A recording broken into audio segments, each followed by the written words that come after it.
جمعہ کے وہ اعمال جس کی حدیث پاک میں خاص فضیلت آئی ہے اور ان پر عمل کرنے سے ہر قدم پر 1 سال کی نفل نمازوں اور 1 سال کے نفل روزوں کا ثواب ملتا ہے۔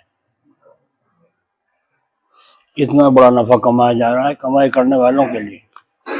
ہر قدم پر 1 سال کی نفل نمازوں اور 1 سال کے نفل روزوں کا ثواب ملتا ہے۔ ملا علی قاری نے مرقات شرح مشکات میں بعض ائمہ حدیث سے نقل کیا ہے کہ احادیث صحیحہ میں اتنی زیادہ فضیلت کسی اور عمل کی نہیں آئی جتنی ان کی آئی ہے، اور وہ 6 عمل یہ ہیں۔ غسل کرنا جمعہ کے دن، مسجد جلدی جانا، پیدل جانا، امام کے قریب بیٹھنے کی کوشش کرنا۔ کہاں بیٹھنا؟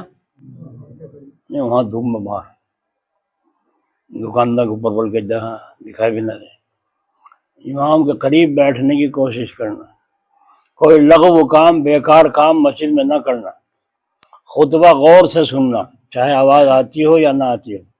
یہ 6 کام بتائے ہیں، 6 عمل ہیں جن کی بہت زیادہ فضیلت آئی ہے۔ حضرت ابو ہریرہ رضی اللہ عنہ فرماتے ہیں رسول کریم صلی اللہ علیہ وسلم نے ارشاد فرمایا جب جمعہ کا دن ہوتا ہے تو فرشتے مسجد کے دروازے پر کھڑے ہو جاتے ہیں، پہلے آنے والے کا نام پہلے، اس کے بعد آنے والے کا نام اس کے بعد، اسی طرح آنے والے کا نام ان کے آنے کی ترتیب لکھتے رہتے ہیں۔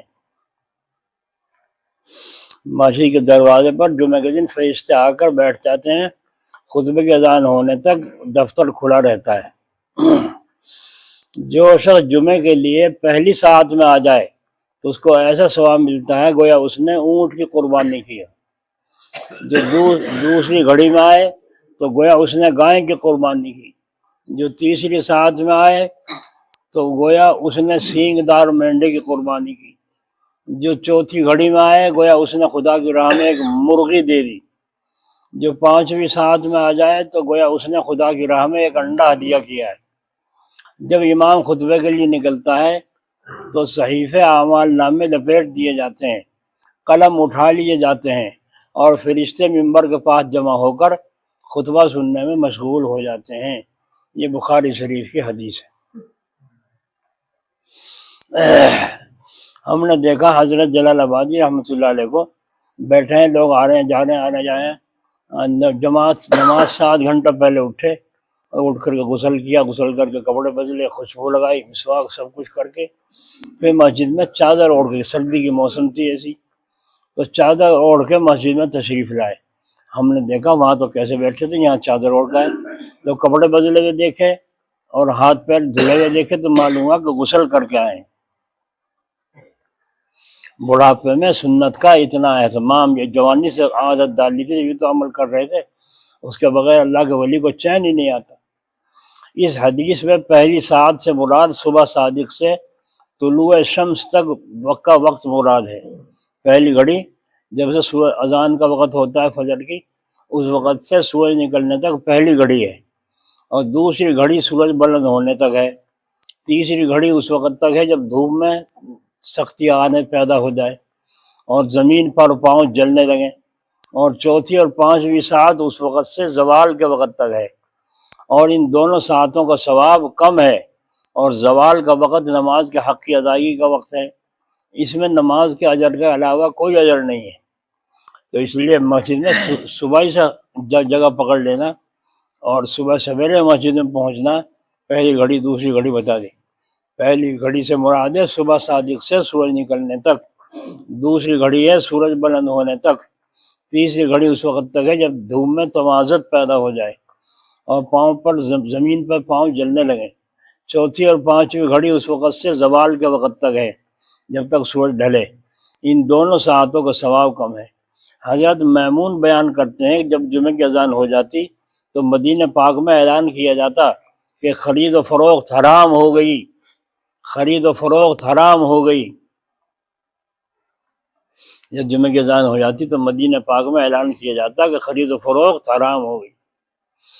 اب کسے کہہ سکیں خرید و فروخت حرام ہو گئی؟ اگر کہو بھی ہم تو پڑ جائے، کہاں جہاں 1 بجے ہو، اب کر لو اعلان، کسے کرو۔ جب جمعے کی اذان ہو جاتی تو مدینہ پاک میں اعلان کیا جاتا۔ ضحاک اور مسلم بن یسار سے منقول ہے، جمعے کے دن زوال کے بعد ہی سے، جمعے کے دن زوال کے بعد سے ہی دکانداری، خرید و فروخت منع ہے۔ جمعے کی اذان ہو جائے تو خرید و فروخت حکم قرآنی کی وجہ سے ناجائز اور حرام ہو جاتا ہے۔ جمعے کی اذان ہو جائے تو خرید و فروخت اللہ کے قرآن نے ناجائز اور حرام کیا ہے۔ در مختار میں ہے، اصح قول یہ ہے کہ پہلی اذان جو مسجد کے باہر دی جاتی ہے اس سے دنیاوی امور چھوڑ دینا اور جمعے کی طرف چل پڑنا واجب ہو جاتا ہے، ضروری ہو جاتا ہے جمعے کی اذان، پہلی اذان پر۔ جن حضرات پر جمعہ واجب نہیں ان حضرات کے لیے یہ مشغلے درست ہیں۔ جن حضرات پہ جمعہ واجب نہیں ان حضرات کے لیے یہ مشغلے درست ہیں۔ جمعے کی اذان، جمعے کے دن اذان دوسری کا جواب دینا درست نہیں، دوسری اذان جو جمعے کی ہوتی ہے اس کا جواب دینا درست نہیں بلکہ مکروہ ہے۔ خاموش بیٹھا رہنا چاہیے، اذان کا جواب نہیں دینا چاہیے۔ تو جب اذان کا جواب بھی نہیں دے سکتے اور باتیں کرنا مسجد میں آ کر کے آج کل عجیب حال ہے۔ اللہ تعالی ہمیں سمجھ نصیب فرمائے۔ حضرت مفتی شفیع صاحب رحمۃ اللہ علیہ، اللہ ان کی قبر پر رحمت فرمائے، جب مدینہ شریف تشریف لے گئے تو وہاں جا کر کے حضور صلی اللہ علیہ وسلم کو روض مبارک پر کھڑے ہو کر ایک طرف کو اور درود پاک پڑھنے لگے، لیکن ایک ستون کی آڑ میں کھڑے ہو گئے تاکہ حضور کا سامنا نہ ہو۔ اتنا ادب، اتنا شوق ان لوگوں حضرات کو پیدا ہوتا ہے، اور حقیقت بھی ہے۔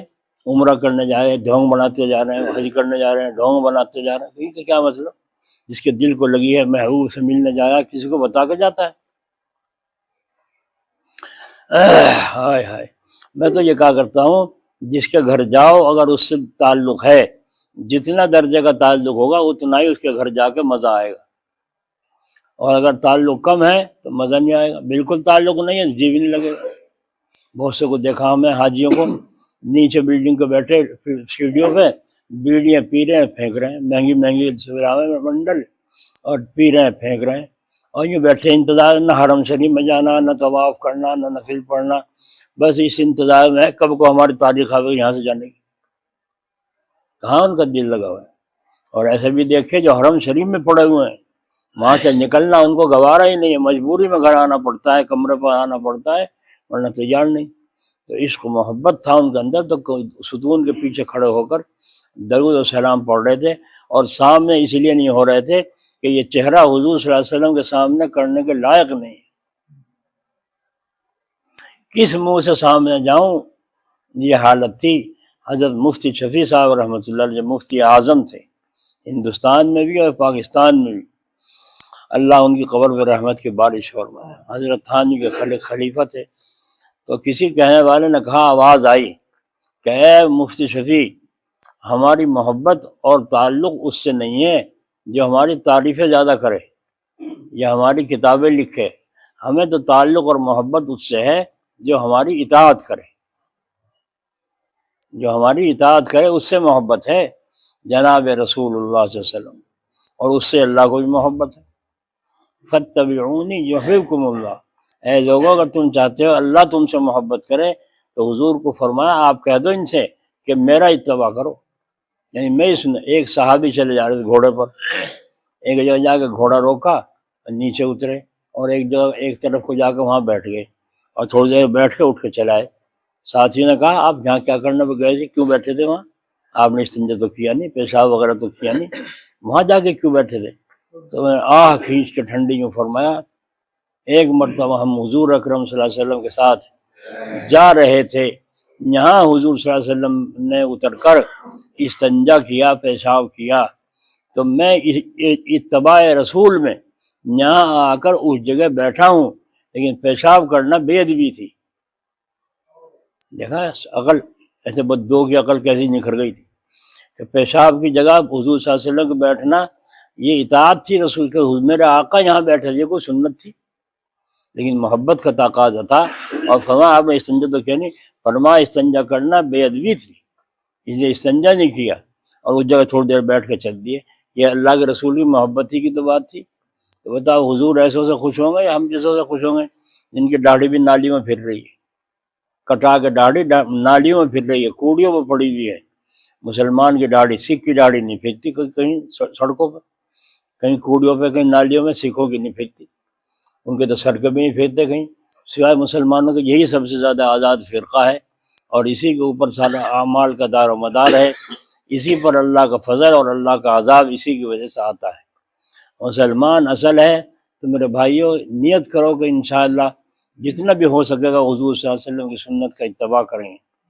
تو جمعہ کے دن غسل کرنا اور صاف دھلے ہوئے کپڑے پہننا، مسواک کرنا، خوشبو لگانا، سرما لگانا، اور سویرے سے مسجد میں آنا، گھر سے وضو کر کے مسجد میں آنا، اور آ کر کے 2 نفل تحیۃ المسجد پڑھنا، اور تحیۃ المسجد پڑھ کے پھر سنت اگر گھر پڑھی آئے ہو تو ٹھیک ہے، نہ پڑھی ہو تو پھر یہاں پڑھ لو۔